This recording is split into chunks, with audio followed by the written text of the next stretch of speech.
Well, you're going to get swelling for three reasons. One is if you injured something. So the most basic example of that is you stepped off a curb, you twisted your ankle, you're going to get some swelling related to that.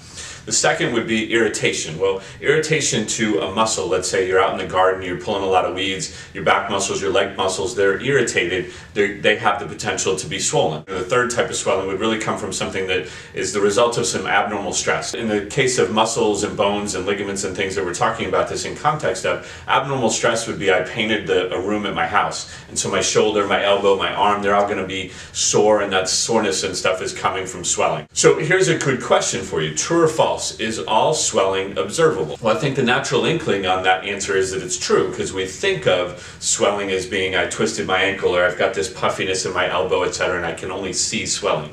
Well, the answer to the question is actually that it's false. Most times you have swelling, you actually cannot see it. So yes, you can see it on that ankle or that finger that got jammed or whatever, you can see that swelling.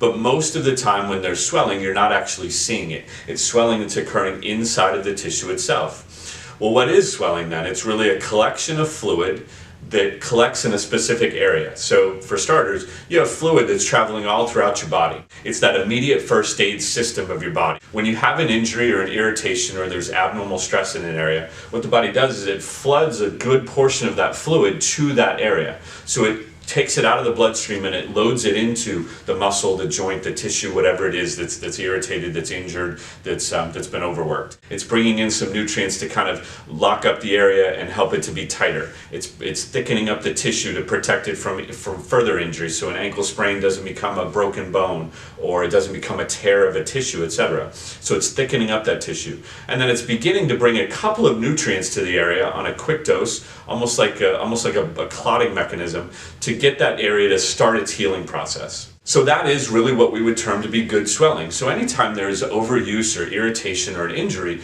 we would expect to see whether it's outward signs or inward signs of inflammation.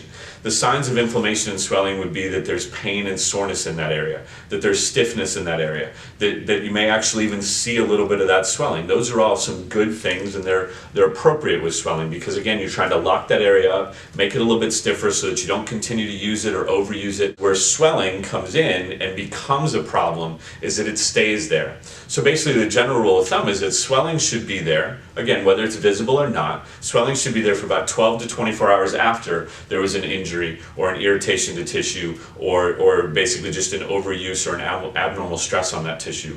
And so when that swelling comes in and it stays for more than about 12 to 24 hours, that's when it really begins to be a problem, because now it's not that emergency first aid kit anymore. Your body needs a lot more to happen at that point.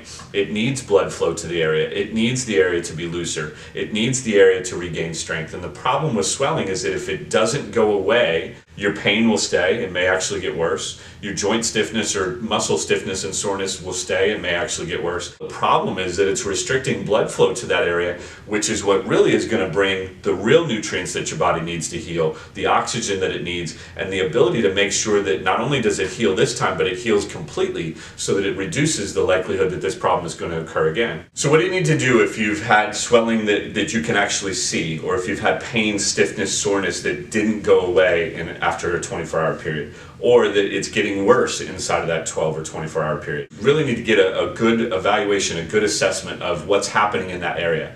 And that's really where an expert physical therapist comes in here at Loudon Sports Therapy Center, and figure out what is causing the symptoms that you're having.